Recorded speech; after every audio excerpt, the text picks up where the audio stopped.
five-finger death punch. Actually, only two of them.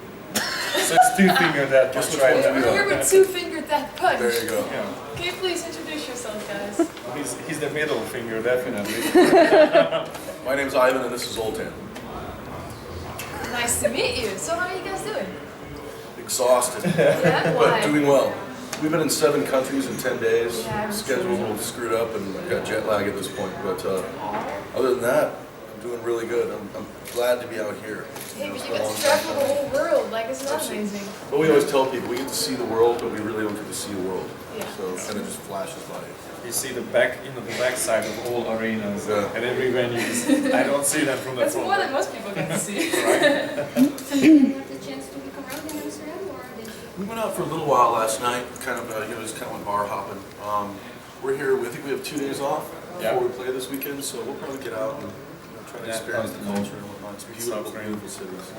Because on the 1st of June, you're going to play Foreigner World, right? Are you excited about that? Absolutely. I'm always excited to be on stage. Yeah? I live for that 1 hour, absolutely. What do you prefer, like festivals or just like club shows? You know, I really don't have a preference to either. I love the intimacy of the club shows. I think it's really cool to be that close to your fans.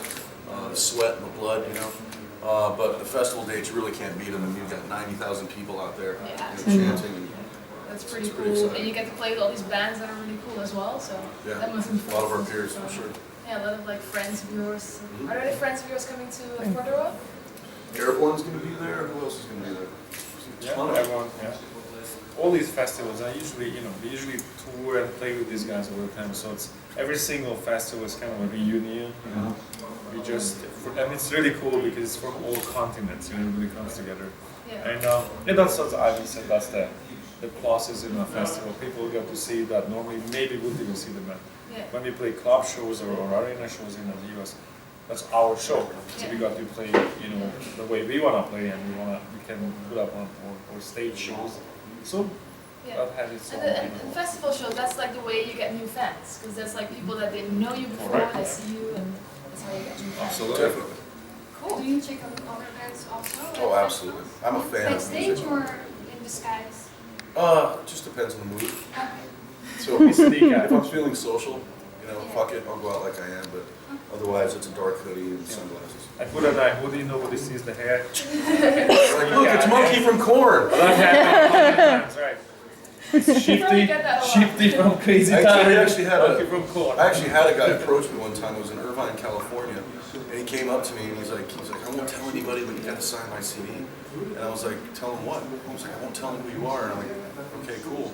And he's like, I fucking love that second album. And I'm like, okay, thanks. What was the answer to? He's all, he thought I was Fred Durst. Really? So I had my hood up and I had a baseball cap on. He's all, dude, I love Wes Borland. He's one of my, I'm going, bro, and he would not let it go. He was like, no, it's cool, I get it. I'm like, it's not fucking Fred, I swear to God. He's right over there, go say hi. So, Well, then you must not have been that big of a fan. Right. well, he Otherwise was. you He was a might fan of Limp Bizkit's. But then you don't make So- that mistake.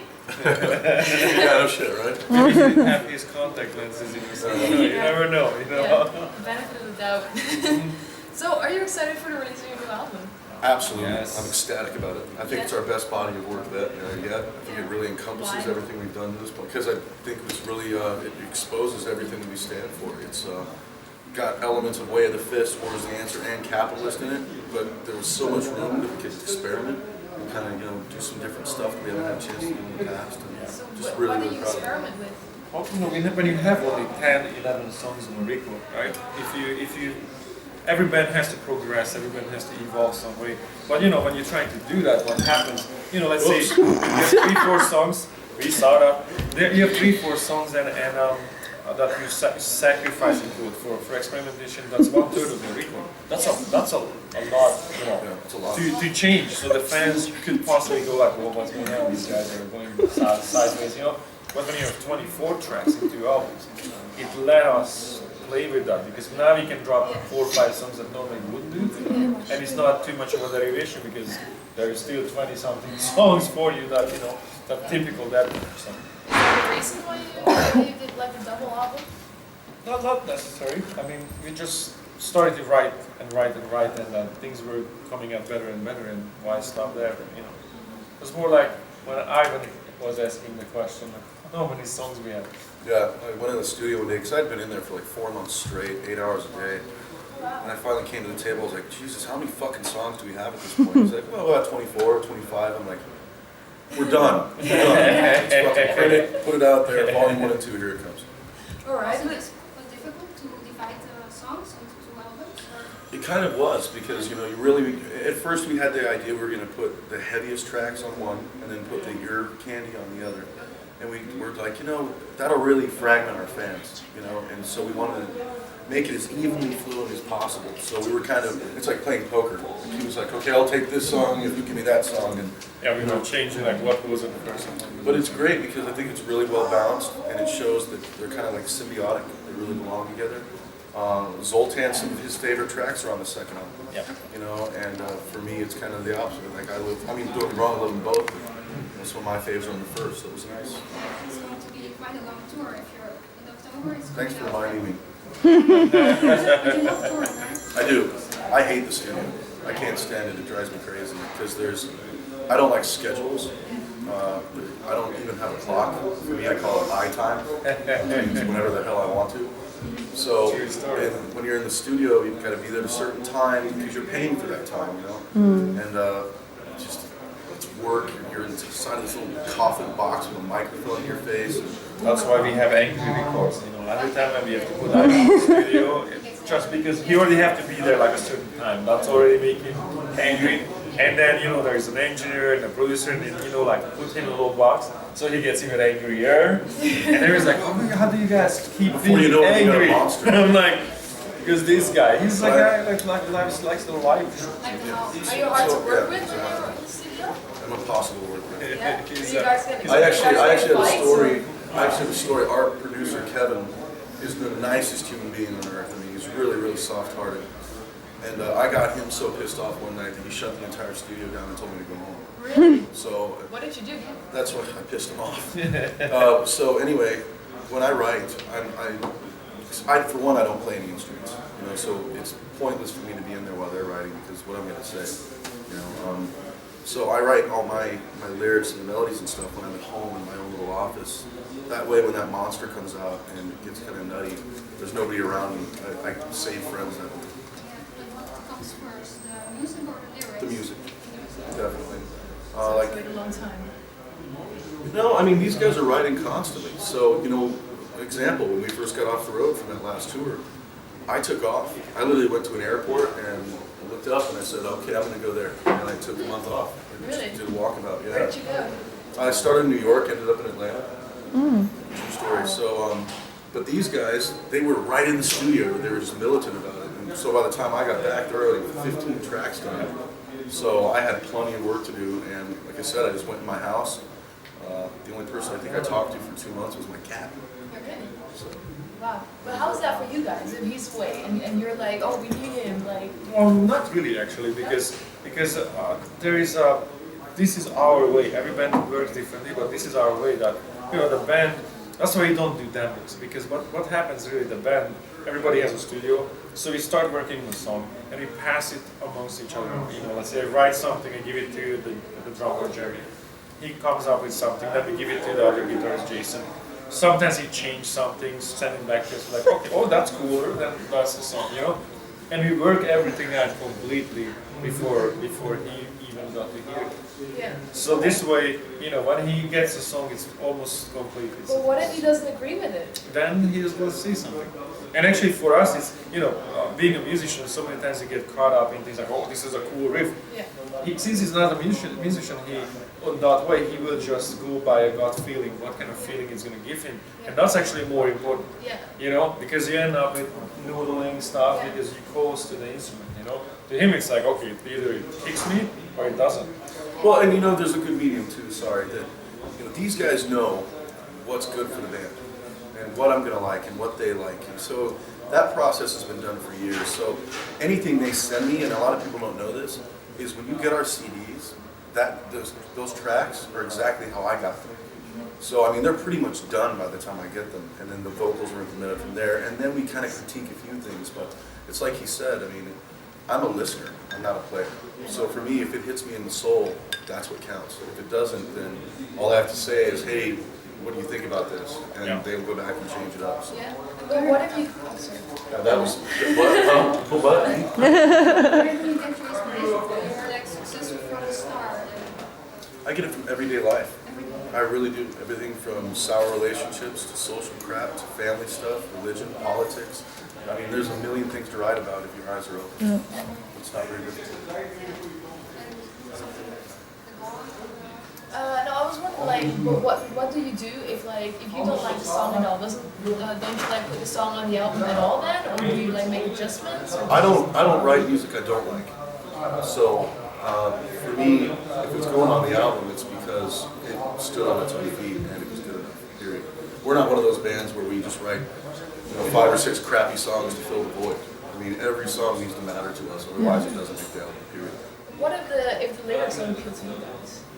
Don't It's, tell a, them. it's the same thing with the music. As I said, we know each other well enough, you know, that by now we work together pretty smoothly. It's really rare that something, it's and even though it's not even like, for example, lyrical content, you know, it's not even that we don't like something. If, for example, since my first language is English, if I don't understand something really like, what does that mean, or you know what I mean? Yeah. I would throw up a flag like I don't understand you. But you know, it's really minor because Is it important for you to be able to relate with the lyrics? yes, but you know what? Tell you the truth, we appreciate the fact that Ivan's lyrics are culturally relevant. Meaning, it's about today. It's about we could sing about Viking warriors slaying dragons on the top of the hill, but I mean, I listen to a lot of bands who do that, and I like that music, but that's not for us. That's not what we do, you know. And I think that as part of the success is exactly that. That how many times you wake up in the morning and say, I feel like slaying some dragons today, unlikely. So you can't relate to that stuff that easier than everyday life, and more like we questioning things and just so I think that's an artist's job is question things. I can't tell you how to behave, but I can question. That's Would you say you're political then? I mean, that would mean that we just stood for one thing.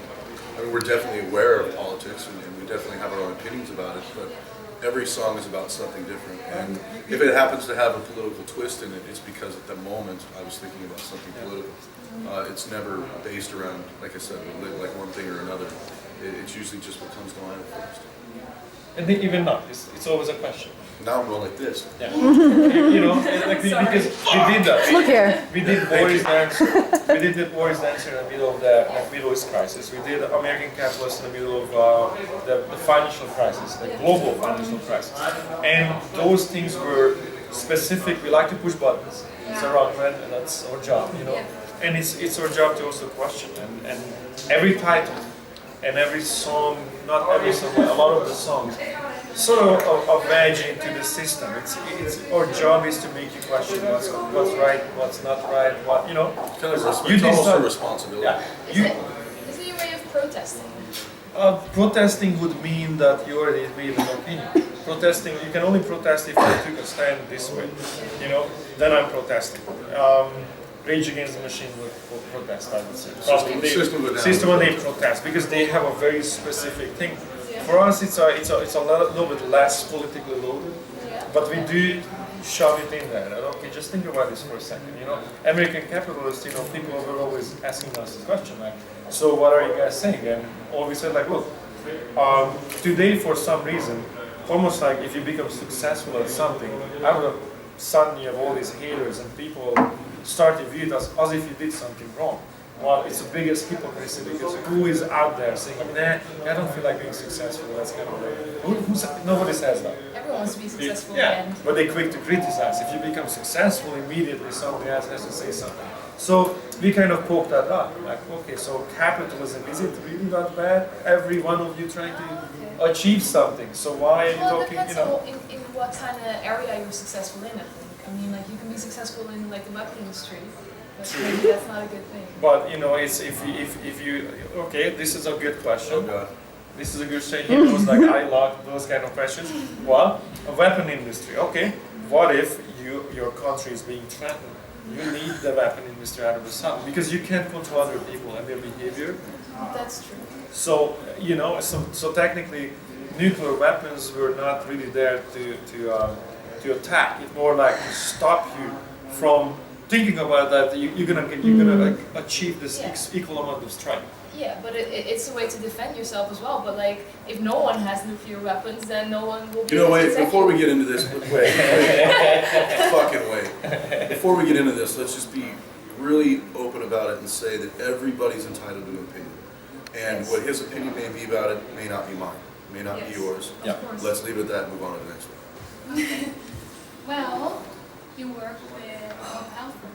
Yes! That's like Judas Priest. It's fucking fantastic. It was awesome. I've worked my whole career for moments like that. I mean, it was great because we were actually watching TV, and it's a show out in the States, they interview musicians, and I just happened to be watching it, and they asked Rob, they were like, well, you know, if you had any favorite bands in the new era, who would it be? And the first band that came out of his mouth was Five Finger Death Punch. And I was just like, holy shit, I can't believe that, that just happened. So anyway, down the road, as the song was done, we were sifting through the album, and that song kind of feels like a Judas Priest song. It's got that real groovy metal vibe to it. And we were like, well, maybe. Let's just throw it out there. We'll see if he likes it. We'll see if he's willing to do something. If not, cool, no big deal, but we'd like to try. So about a week afterward, we get a phone call saying that he absolutely fucking loved it. He was going to fly to Vegas and do it with us. So there it was. And the coolest part about it, we always say it, it's not just the fact that he was there and on the track, he was meeting him, he was getting to pick his brain, talking to him about music and shit like that. And he's just such a humble guy. He's really, how would you say, centered, very intelligent. So it was really an honor, still surreal. Yeah. And are there more surprises on the new album? Most definitely. We got Max Cavalera from Sepultura and Soulfly. We got Jamie Joster from Hatebreed, who's a really good friend of ours. Maria Brink from Biggest Moment. And we have a guy out in the States who's known as like an underground hero in rap. His name's Tech Nine. And he's really respected by a lot of rock guys and shit. So it's going to be interesting. And that's just the first record. Yeah. That's just the first one. Are there any surprises on the second one as well? Or? What do you think? Probably yes. Well, what made you decide to do like a double album instead of like saving this song for a next album? Like some of the songs. Because it wouldn't be fresh then. I mean, this material was written at the same time and it has the same purpose. And like I said earlier, they're like twins. They belong together. You know what I mean? I'd rather go back in the studio in 2 or 3 years from now and make a fresh album. You know, and do something different again. So, What if you don't have any inspiration anymore? you didn't hear that question before? Sorry. It's all right. Like I said, there's constantly going to be stuff to write about, at least in my eyes. I mean, life changes on a daily basis, so I don't ever see myself running out of something to say. I'm pretty hard driven on my opinions. Zoltan, I saw on your Facebook page you were experimenting with colors for your guitar. Are we going to see that guitar on stage? Yes, we will. And can you reveal the color or is it a surprise? Well, the first one was basically red. It's a Ferrari red to boot it, and it has basically the Ferrari yellow pickups. And I like sports cars, so basically it's kind of and it has carbon fiber in it. So imagine the shape almost looks like a machine gun, and the color is like a race car. The things that I like, I just combine all the things I like. It's a guitar, looks like a weapon, and it's a race car. But you're a martial artist. Yeah, that's what I wanted to ask. Yeah, so there's probably weapons hidden in there, troll stars or something. What is it in martial art that appeals to you? It's everything. I mean, like, I don't like physical activities. Okay, let's start here. Martial arts are physical activities, but cerebral. So I don't like to go to the gym too much and just lift weight. That's why they call it dumbbell for a reason. You know, to me, That's not going to offend anybody. No, I was just. So for you people out there who like to work out, That's not what I meant. that's how it's came across. Okay, but that's not right. But meaning like lifting weight for me is like too repetitive. A lot of people like that. That's fine, but to me it doesn't involve much of a cerebral activity. But martial arts are. It's kind of a chess game. You have to know what you're doing. You have to do So what kind of martial arts do you do? Judo, jiu-jitsu, some Wing Chun Kung Fu, cross-border combat, all kind of stuff. You're basically your own security guy on stage. Yeah, right. I'm really proud of him for this too. How many Abu Dhabi medals have you got at this point? I do compete. I go to. I have a silver Abu Dhabi, and I have a World Championship bronze, American, North American Championship silver. When I go to competitions and It's really fight, impressive. yeah. I mean, he really works hard at it too. It's not like he's just doing it as a hobby. I mean, I truly believe in my heart that if it wasn't for this band, that's probably where he'd be. So, Is it easy to combine the two, like being in a band and like, because I can imagine like you also probably have like strict diets to follow and stuff. Like if you're on tour, you can't almost follow Yeah, like it's a diet. I'm on a seafood diet. Eat seafood and eat it.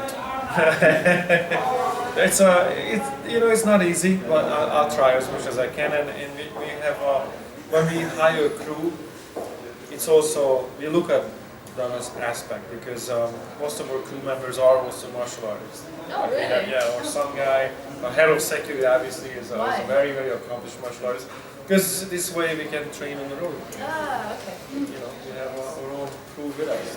Wing Chun is more like protective because of the bones. It's more like for protecting yourself and not for attacking. It's not for attacking. Yeah, I don't remember picking a fight ever for any reason with anybody. Do you ever fight on the streets? Like if you have to? You do. That's more like him, but even then, it's like I never had the idea of pick a fight with somebody. I have to defend myself, I have to defend my friend or whoever. That's a different, But do you story. ever have to do that?